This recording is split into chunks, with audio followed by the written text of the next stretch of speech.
Good morning, everyone. Here we have a magnetic field B, uniform, that exists throughout a conductor loop. So we have a loop,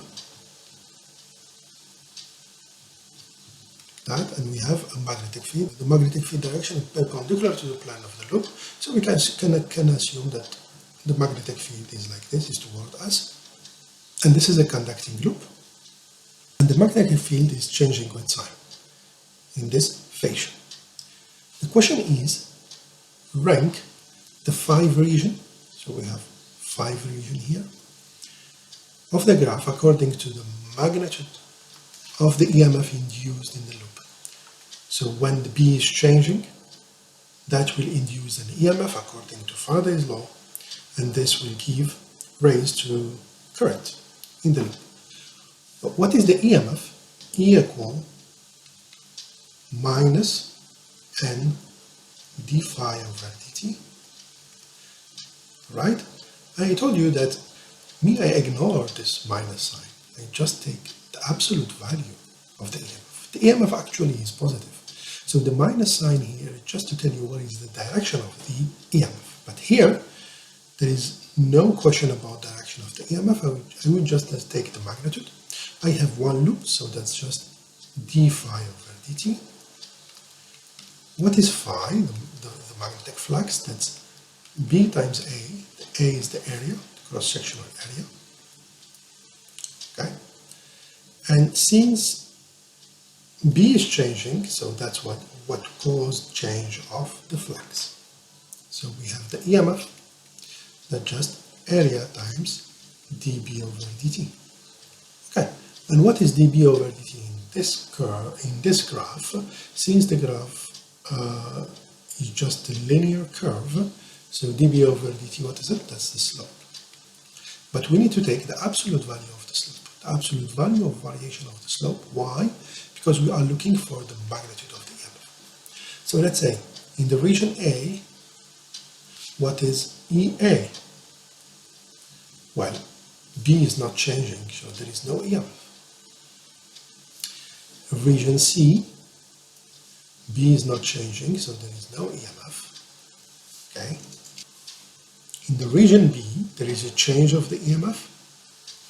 Here we have a certain EB, okay, depending on the slope of this line. Here we have an EMF ED, and here we have an EMF EE. In the region E, we have another EMF. What about these two EMF? Well, we have the same line, it has the same slope, so these two EMF, they are equal to each other. So now we can rank the EMF easily.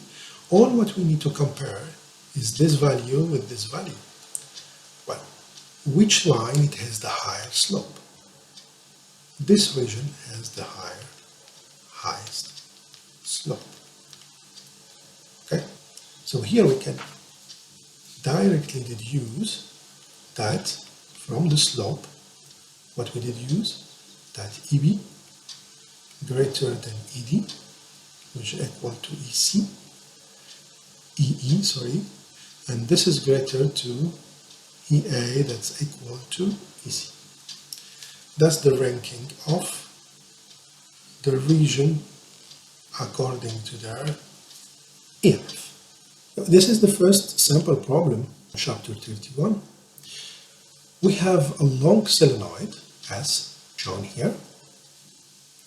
This solenoid, it has 220 turns per centimeter. Okay? It carries a current I. Okay, so as it has 220 turns per centimeter, and it carries a current I equal to 1.5 ampere. Its diameter D, that's diameter D, is equal to 3.2 centimeter. At its center of solenoid, we place a 130 turn closely packed coil. So that's a coil, it has a lot of loops here. How many? 130 turn. So that's the number of turn in this coil. Okay? and it has a diameter d, small diameter d here, 2.1 centimeter. So the coil, it has N equal 130 turn.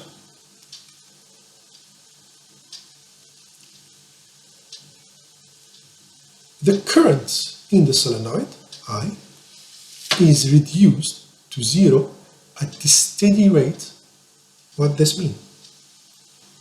If I plot the graph of this current, so we have a current I here as function of time. So the current at time equals 0, it has 1.5 ampere, and it decreases linearly with time. It reaches 0 in how many time? So this is 0 and this is 25 milliseconds. That's what the text states. What is the question here? What is the magnitude of the EMF induced in the coil C while the current in the solenoid changing? So when this current decreases with time, what is the EMF induced in the coil here, in the coil C? I will add what is the magnitude and direction of the EMF induced. Alright, so let's start about magnitude. We will use Faraday's law and d phi over dt. Okay, let's put absolute value because I am looking for a magnitude. Well, which n? Let's think about it. Is it n of the solenoid or n of the coil? Which n? Okay, so that's n of the coil. Why is that? So we are asked what is the EMF in the coil. So we need to look how many loops we have in this coil. So that's the number of turns of coil, which is 130 turns. So we know that. Now, d phi over dt. Okay, so what is the flux? The flux, that's the integral of BdA. But what is B? Well, B of the solenoid. And B of solenoid, since we are at the center and solenoid, we can assume it to be ideal. That's a long solenoid, so we can assume it to be ideal. So B is constant. So the flux, that's just B times the area. What is B of solenoid? Mu 0 n I. Which n? Number of turns per unit of length of the solenoid. That's the n. And what is the area? The area of what? That's the flux of the magnetic field through the coil. Okay? Because we are looking at the EMF in the coil. So which area? Which cross-sectional area? Well, that's the cross-sectional area of the coil. Okay? So this is what?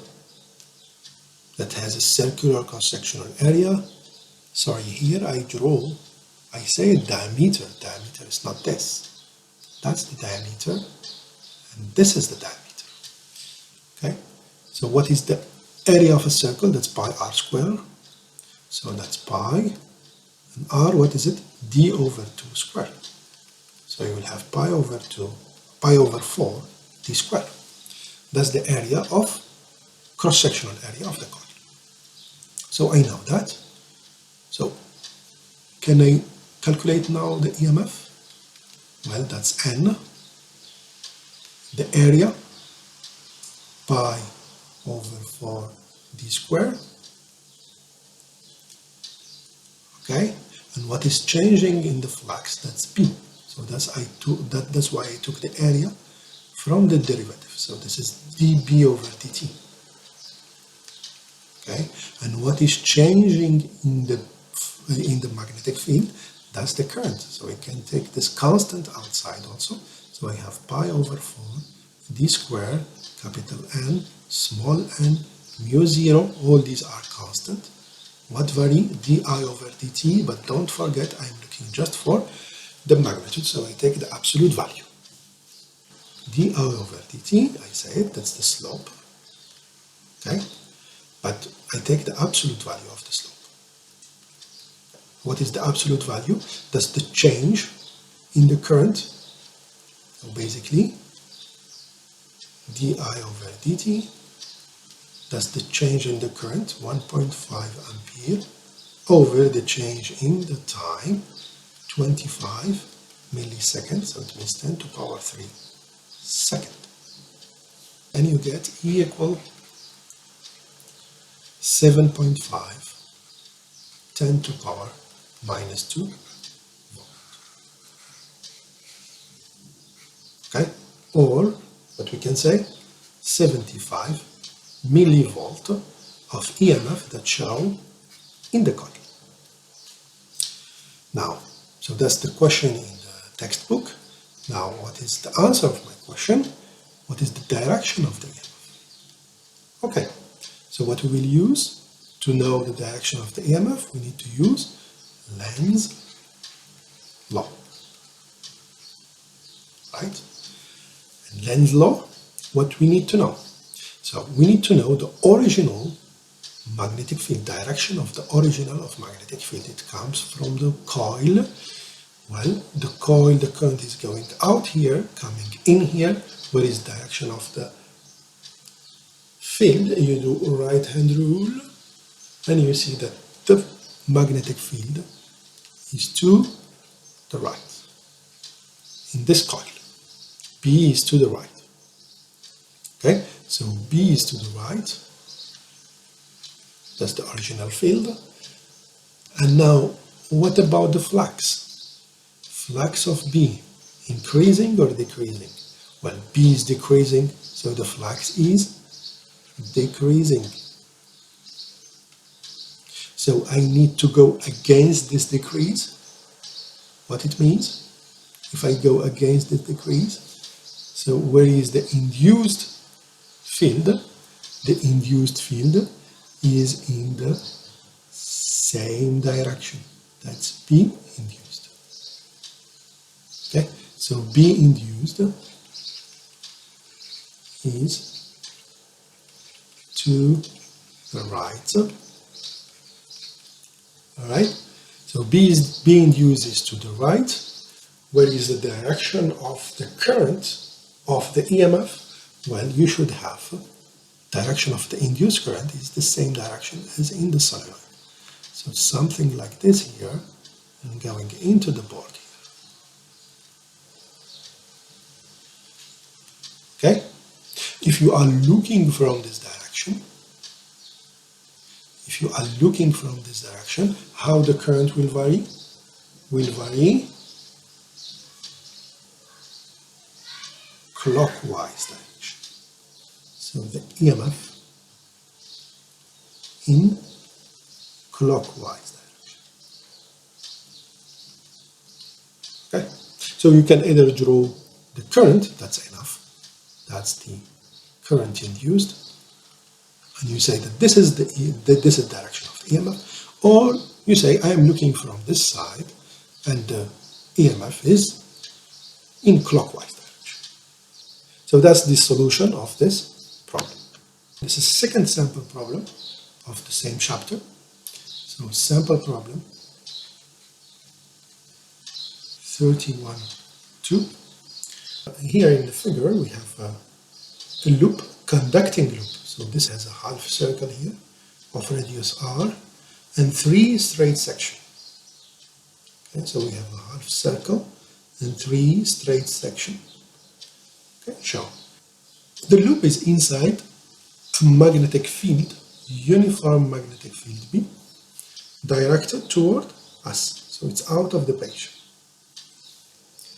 The field has a magnitude given by B equal 4t squared plus 2t plus 3 expressed in Tesla, and t is the time expressed in second. An ideal battery is connected to the loop. So there is a loop, it has a certain resistance, the resistance of the loop is 2 ohm, and this loop or this resistance is connected to what? To a battery 2-volt battery shown in the figure. So the question is, what are the magnitude and direction of the EMF induced around the loop by the field? So the change of the field caused an EMF, and we calculate this magnitude at t equal 10 seconds. Okay, so let's start with magnitude. Magnitude is Faraday's law, and we take just the magnitude of E, so that just n d phi over dt. We have just one loop, so this is d phi over dt. So I need to calculate phi. Well, we have a uniform field, so the flux is just B times A. B is given. Now what is A? A is the area of the loop. How we calculate it? So we have half circle here. We know the area of half circle, and we have a rectangular loop here. Okay? Not quite right. The area here is the area from the loop that is inside the field. This area, we don't care about it. This area is not inside the field. The area here is the area of the half circle. What is it? What is the area of half circle? So that's B times pi r squared, that's the circle, divided by 2. Pi over 2 r squared dB over dt. And dB over dt, what is it? Well, we derive this. So that's pi r squared over 2. Derivative of that's 8t plus 2. Derivative of 3, that's 0. So that's it. That's the EMF. And I want the EMF at 10 seconds. So what I do, I replace the 10 second here. And I get the value of the EMF, 5.2 volt. What about direction of the EMF? Lens law.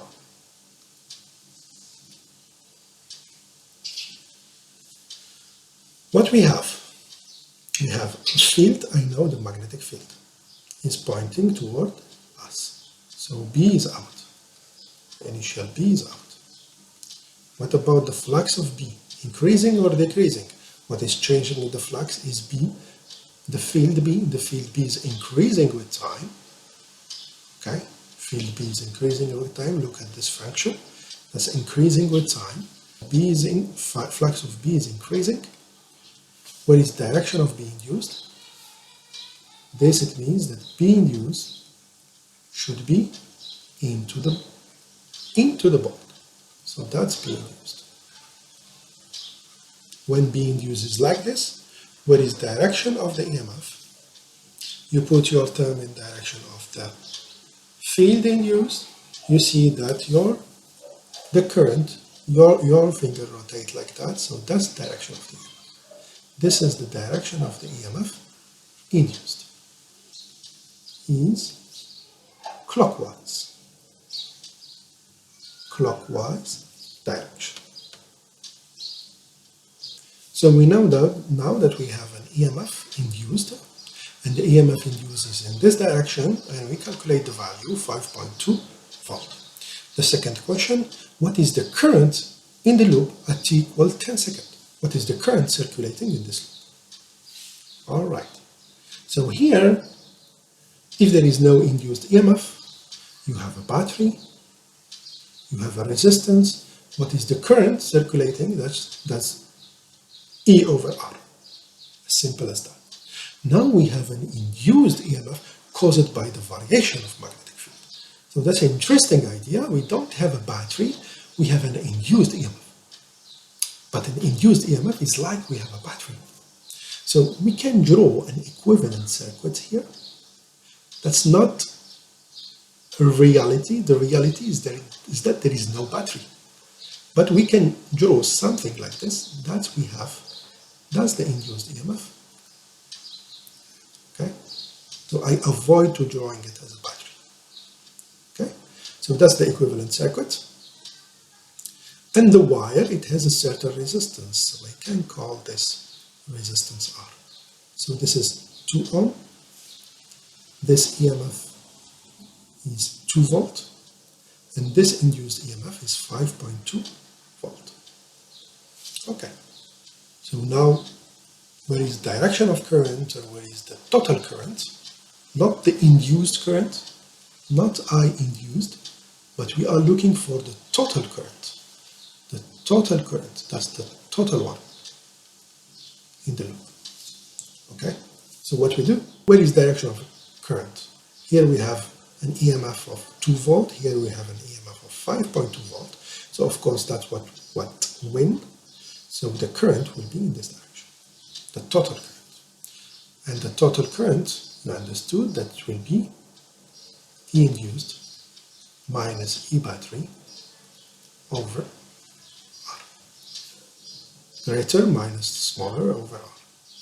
So that's 5.2 minus 2 over 2. This will give you a current of 1.6 ampere. And the direction is shown in the figure. That's the solution of this sample.